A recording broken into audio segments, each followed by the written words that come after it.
Azul fell-awen deg umaṭṭaf Radio Ozgzof, un maṭṭaf qui nous permet de nous exprimer, d'émettre des avis et des opinions.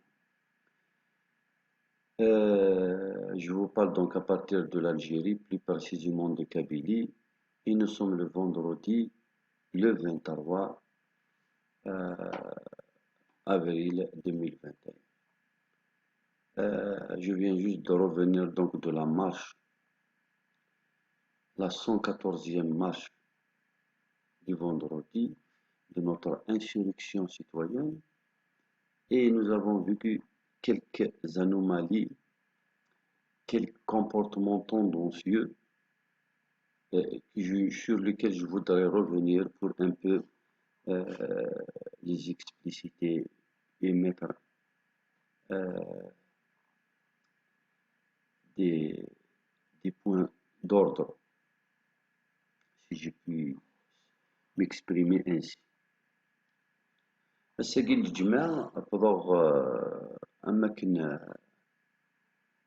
نخدم يالتيكلت نفقد سافريد دينا بورطاين حسناوان نبدا لاد نتورغانيزي إيماننا ونكاري وكنا داد نعلي شطوح شطوح سيدي تصوض الغاشي. Nous, on a pris vraiment notre temps, hein. On n'a pas démarré que presque vers 1h10. Alors que en 2019, je fais un Rachien. En 2020, je fais un Rachien encore plus, puisque c'est plus proche. نلا نتملي ديك بورطاين حسنا هو في العشرة نتفوت سافريد في الحداش نبدو في 12 تيوغ الحال يتاغ الحال تيكلي تزهر des centaines de milliers de manifestants ont déjà pratiquement gagné toutes les artères de la ville de Tizi Ouzou, surtout les artères principales. Et donc, vers 14 heures, nous avons déjà les premiers carrés à Al-Shemmat, puisque l'itinéraire c'était le portail Hasnawa, Al-Shemmat, ou l'endroit qu'on préfère appeler nous les militants, la place Matoub Lounis. الساقين à 1h10 نتقن كرا لي ميليتون نبدا نرجو المد ذي الوحدة ونص نغلمد جوج نغاس نشيمي نبدا نرجو ما داوضن ويد يتظلم دفغن ويد يتظلم ديال الجامعة نغاس نية ولا شغل في ذلك مما قلنا ستين لانتربريتاسيون بوليتيك تقول غاس زكا النية ياكي غادا تغال أما كنيس نتوغال إيما غناسنا ني 45 أسمي إدنا سنيا نسن خاطر nous sommes tous des musulmans et nous avons un islam en Algérie que nos parents connaissent très bien. لو كان نفكس تقسيم هو سنيني وقاد يسان 60 سنة دا ساون وقاد يغدا ربان دونك دا شو توالم كومون فوز انتربريتي أول ربي دونك وقاد يسان كا 60 سنة 70 سنة ما نيسان 20 سنة ذنوثني إيقوران نداء للشعب الجزائري نداء أول نوفمبر 54 دون لابيل du 1er novembre 54, il y a eu une phrase très innocente, très naïve, très, bon, assez religieuse, bien entendu, mais très algérienne aussi, dite dans un sens de fédérer toutes les tendances. من بناء جزائر ديمقراطية شعبية في إطار مبادئ الإسلامية. Je suis sûr et certain que le rédacteur de l'appel du 1er novembre 54 n'a aucun moment pensé à un État théocratique.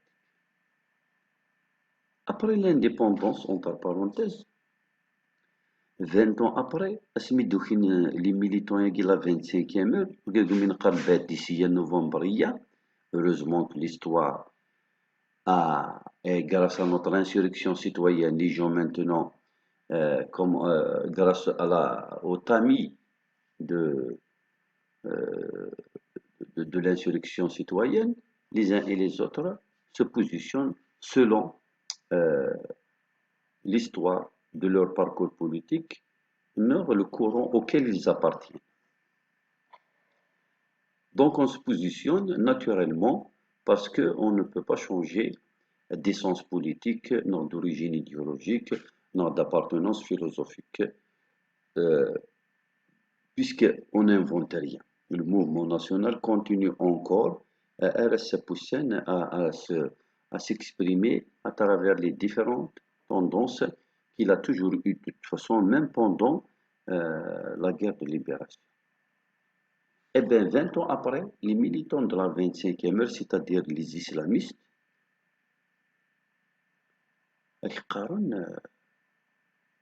les militants de la LN et les gens qui ont libéré l'Algérie aspirent, aspiraient, puisqu'ils faisaient référence à l'appel du 1er novembre 1954, aspiraient à un État théocratique. La preuve, lisez l'appel du 1er novembre 1954. Ils ont donc pris une petite phrase, dite innocemment, parce qu'effectivement, l'islam fait partie de la culture des Algériens, fait partie du vécu, et fait partie du quotidien.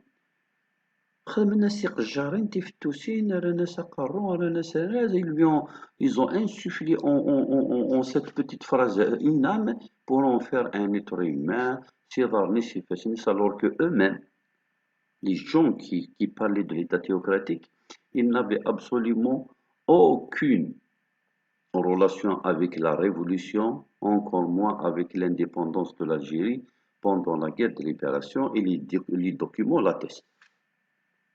Assegui, en militant averti, en homme politique qui veut prendre leçon de ce qui s'est passé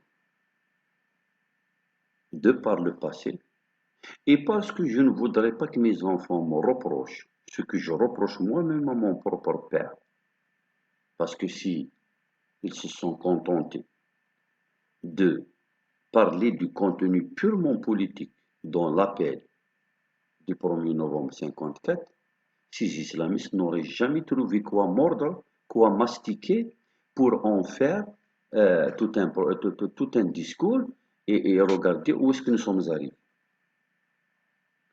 Je suis un démocrate et si demain je deviens président de la République ou que j'ai un quelconque pouvoir,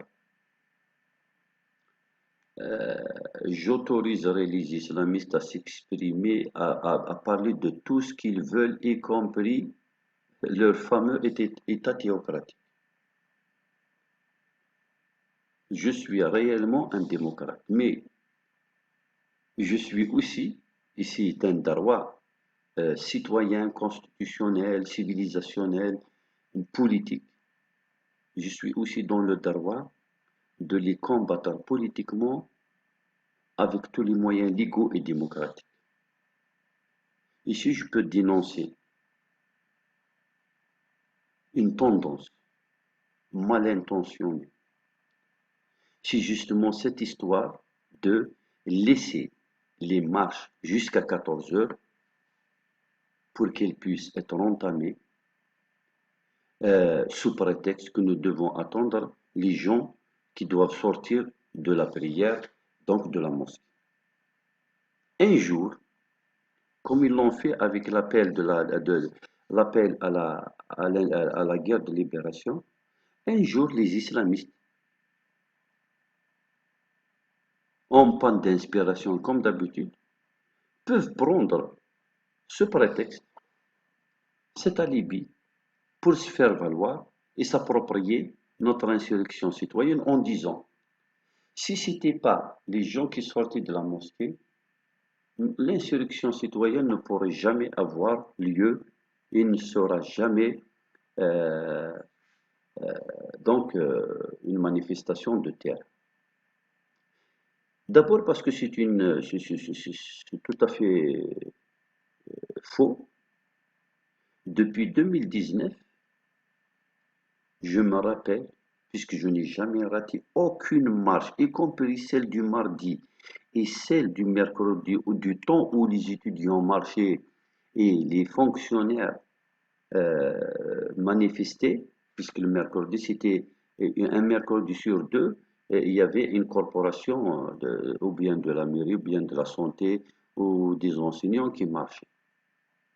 Je n'ai jamais raté aucune manifestation publique. Mais je ne me rappelle pas avoir participé à une marche qui a débuté à 14 heures. On se rassemblait à 10 heures, on occupait la chaussée à 11 heures et on commençait vers midi, au plus tard. Je me rappelle avoir marché à 11 heures, un vendredi, et à plusieurs reprises. En aucun cas, je parle de ma wilaya, la wilaya dans laquelle j'ai dans la plupart des marches, parce que j'ai été une fois ou deux fois à Bijaya, une autre fois, mais sinon, la quasi-majorité des marches, je les ai faites à Tizi Ouzou. En aucun cas, j'ai participé à une marche à 14 heures, si ce n'est une ou deux, mais ce n'était pas des marches, c'était vraiment une véritable résistance contre une présence policière farouche et féroce. Ils nous ont traqués toute la journée. On a été dans plusieurs cafés pendant toute la matinée pour essayer de les fuir, de ne pas se faire prendre.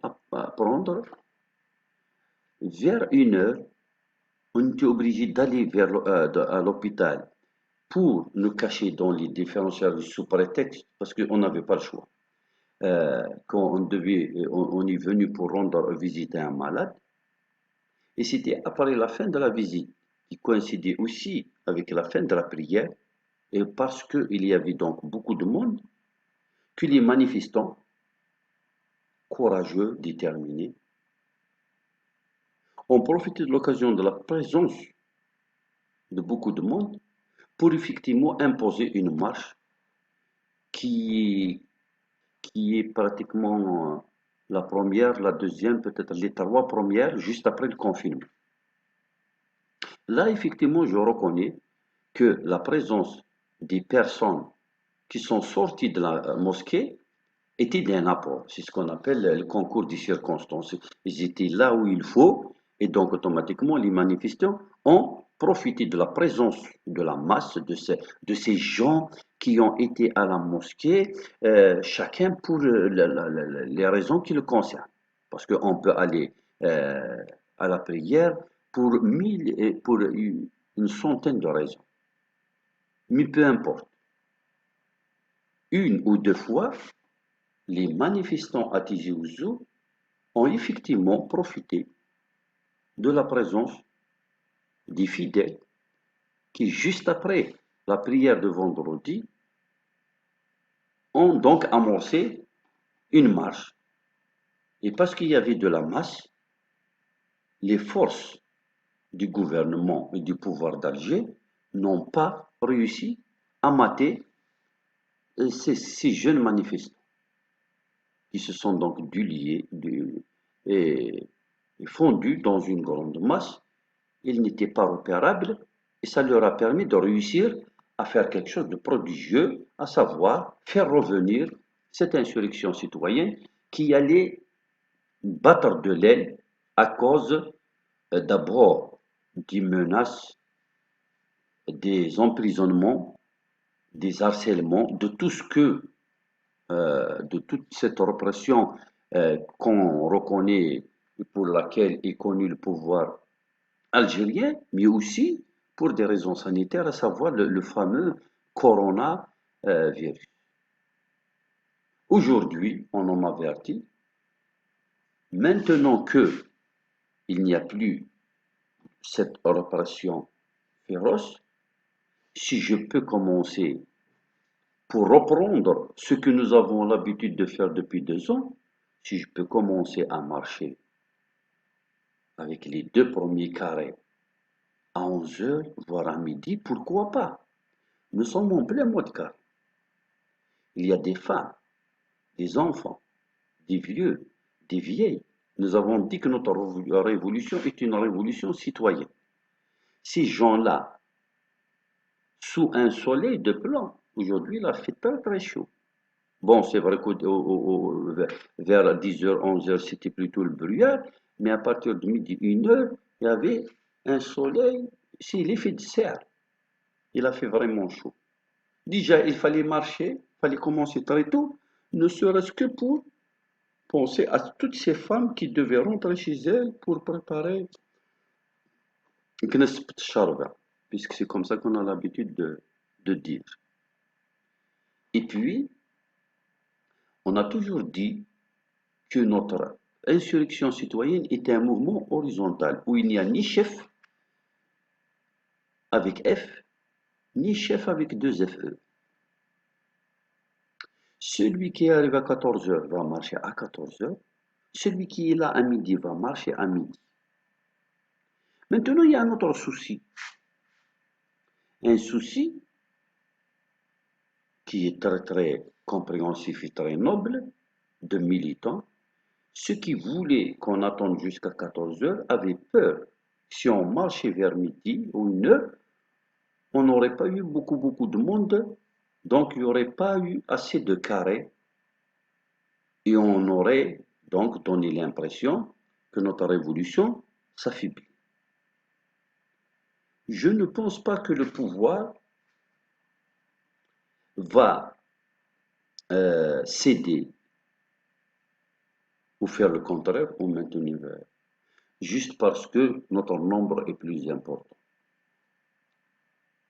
Je pense que nous avons donné des preuves à toute la planète, parce que c'est surtout l'opinion internationale qui nous importe plus que ce que pense le chef de l'État et tous ses acolytes et tous ceux qui gouvernent les décideurs en Algérie. Nous avons prouvé à toute la planète, après 3 ans, que la majorité du peuple algérien est pour le changement.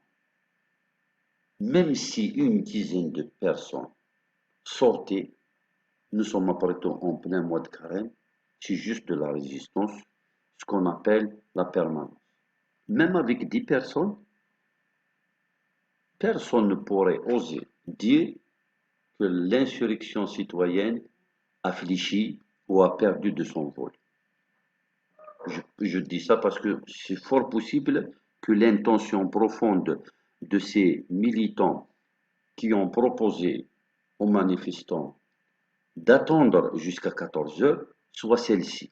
Et ils pensent qu'avec la présence, le renforcement des gens qui allaient sortir des mosquées, on aurait gagné en volume.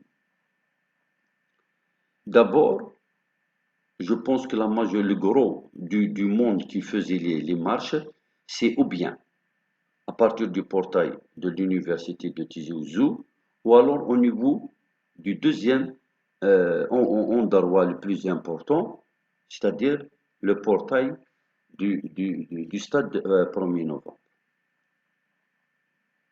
Mais sinon, les autres venaient, rejoignaient, à fur et à mesure qu'ils arrivaient, où ils trouvaient, où stationner, etc. Mais ça n'empêchait pas les gens de venir. Les premiers carrés atteignaient la bougie, alors que d'autres venaient juste d'arriver. Des chefs de famille, des étudiants, des hommes et des femmes de tout horizon arrivaient selon leurs euh, obligations familiales, obligations personnelles qu'ils avaient. On n'est pas obligé d'arriver à 10 h, on peut arriver même à 4 h de l'après-midi et marcher. C'était la ville euh, citoyenne le vendredi.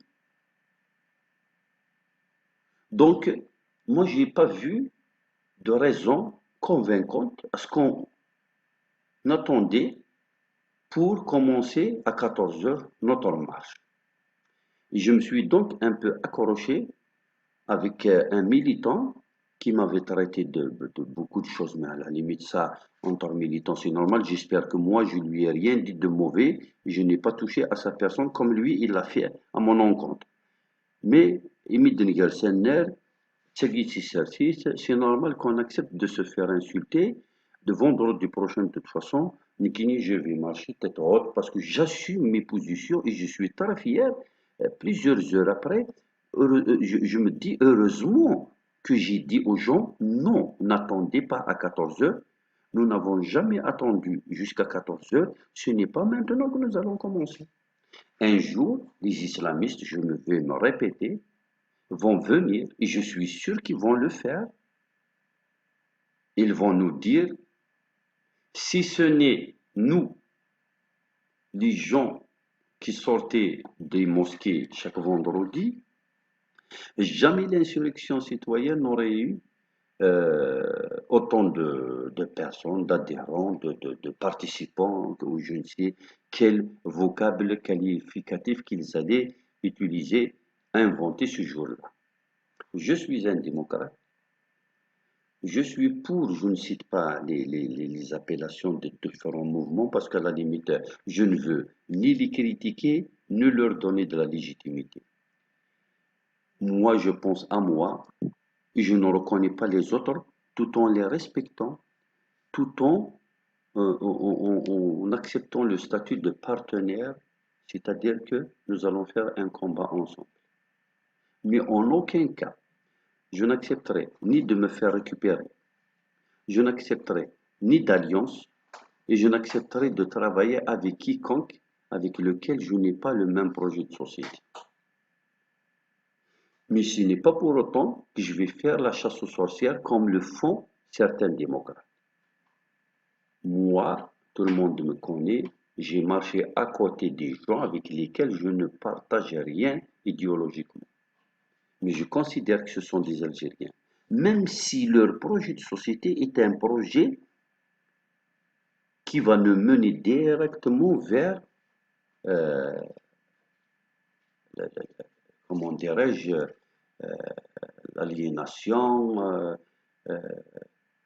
l'absence de liberté, etc. Parce que c'est un projet extrémiste et totalitaire et fasciste, mais je leur donnerai l'occasion de parler comme ont dit les anciens, je ne suis pas d'accord avec toi, mais je ferai tout pour que tu aies le droit de t'exprimer.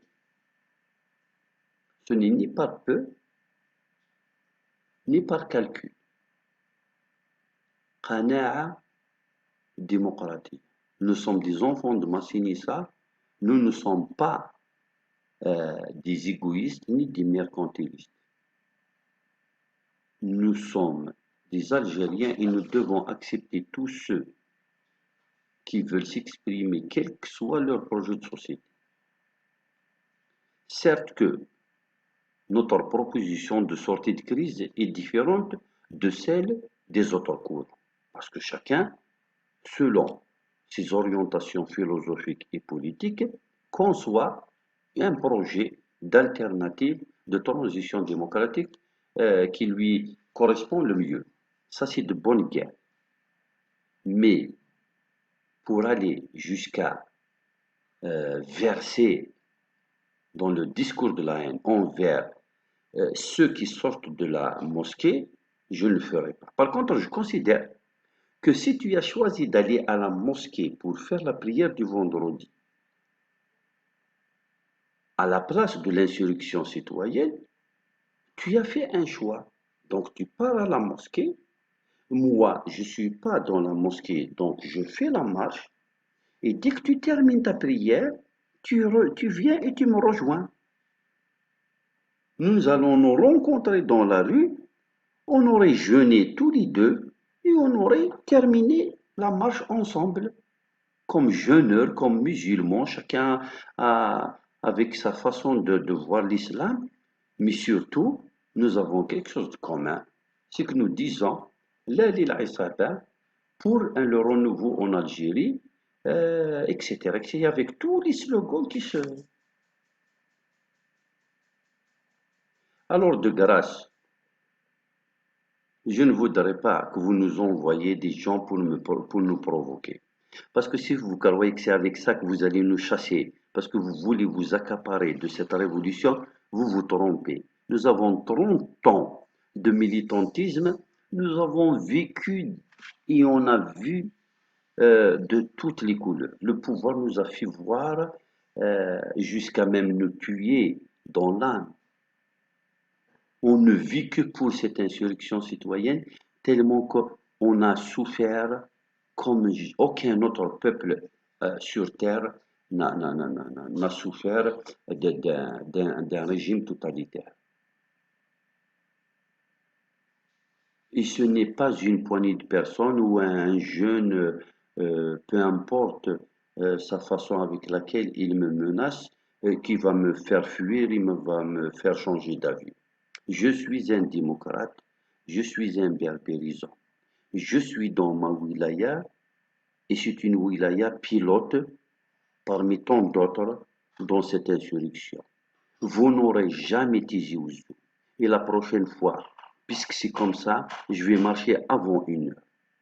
Et à chaque fois que vous allez nous provoquer, nous allons encore marcher bien avant. Alors, faites avec ceux qui veulent travailler avec vous ce que vous avez à faire. Je suis un démocrate, je vois ce que vous êtes en train de faire et je ferme les yeux parce que ça ne me regarde pas. Vous êtes des citoyens, vous assumez ce que vous faites. L'essentiel, dès que je vois un slogan, un discours, un chant, une pancarte qui ne me correspond pas, je m'éloigne. Je laisse le porteur ou le diseur ou le prôneur de quelque chose le faire en toute démocratie. Que les uns et les autres jugent l'utilité et ce qu'ils vont le suivre ou pas. Je vois même les slogans et surtout les banderoles. Si le contenu d'une banderole ne m'arrange pas, je ne me sors pas derrière, je change. De toutes les façons, nous occupons un espace très important, du portail de Hasnawa jusqu'à la bougie. Je marche là où je me sens très représenté, assez représenté, que ce soit par la composante humaine, que ce soit par les pancartes ou alors ceux qui y chantaient. Mais sinon, toutes ces tentatives d'intimidation, quelqu'un qui vient, il ne reste que l'agression physique, parce que je ne pense pas comme lui, il ne sera jamais question pour moi de m'allier avec ses amis. Euh, Ça, c'est quand même très grave. Nous vous avons appris, parce que l'origine des insurrections citoyennes en Algérie, si vous ne le savez pas, c'est ce drapeau qui est derrière nous. Si ce n'est les militants de la Mazirité, on n'aurait jamais eu cette insurrection. Ce n'est ni Ibn Badis, ni Msalil Hajj, ni personne, ni le Malg, encore moins Boumdine et Chadli et tous ceux qui ont gouverné. Ceux qui ont été réellement dans la logique de la continuité du mouvement national, ce sont les berbérisants et les démocrates et les partisans, disons gauchisants ou des berbérisants, mais de toutes les façons, ceux que nous avons euh, communément l'habitude d'appeler les militants du MCP. Vous n'allez pas, vous les militants de la 25e heure, venir vous refaire une virginité pour récupérer une insurrection de 37 millions d'Algériens. Sinon, si vous pensez pouvoir, bon courage. Mais avec moi, voilà la monnaie que je vous rends par rapport à la première tentative. En fait, j'ai été victime de plusieurs menaces de la part presque des mêmes personnes. C'est le même groupe. Mais je me suis tué parce que ça, avant, c'était personnel. Ils voulaient m'agresser, ils voulaient m'intimider, ils voulaient me salir. Ça, c'est tout à fait normal. C'est de bonne guerre qu'ils essaient. D'ailleurs, s'ils ont des documents, ils doivent les rendre au public. Par contre, la dernière fois, et pourquoi je parle en public, c'est parce qu'il a une connotation politique. Donc, grosso modo, ce qui a été dans la déclaration du 1er novembre 54, في إطار المبادئ الإسلامية, a été dit comme ça, et des gens ont créé 60 partis politiques juste à partir de cette petite phrase. Et ce sont eux qui prendront le pouvoir enfin, qui auront la majorité dans l'APN qui va suivre ces jours-ci. Ce sont les partisans. Juste pour une idée qui a été dite innocemment par des gens qui n'ont absolument rien à voir avec l'islamisme, encore moins avec l'État théocratique. Vous voyez comment des gens mal intentionnés profitent des choses toutes simples pour en faire une montagne. Je ne voudrais pas qu'aujourd'hui la même erreur se reproduise avec les démocrates. Que nous soyons naïvement d'accord avec le principe de commencer les marches à 14 heures et demain, les islamistes qui ne sont ni de près ni de loin à l'origine de cette insurrection citoyenne et qui sont arrivés à la 25e heure, les derniers à débarquer, vont la récupérer parce que d'autres en marche les dernières et les gens ont la mémoire courte, vont dire, et la 100, je ne sais quoi, quel numéro de la marche, et il a été entamé juste après la sortie des fidèles de la mosquée, de telle mosquée à telle heure, etc. Avec les films, ils peuvent même ramener, avec la complicité bien entendu de l'État, des forces de l'ordre, puisque de toute façon le pouvoir algérien, il est avec naturellement et c'est normal de cette façon, et même par intérêt. Le pouvoir algérien n'a absolument aucun intérêt à ce que les démocrates passent au pouvoir. Il a tout intérêt à ce que les théocrates passent au pouvoir parce que ce n'est qu'avec eux qu'il pourrait, et c'est dans la logique de la théocratie, de bafouer les libertés et de ne jamais permettre la traduction des assassins et de ceux qui ont dilapidé les deniers publics devant les tribunes. Mais ça, c'est une autre paire de mots. Donc, je vous dis, cessez de nous provoquer. Ce n'est pas comme ça que vous allez réussir. Et au contraire, à chaque fois, nous vous dénoncerons. La prochaine fois, je citerai même des noms. Salut, merci,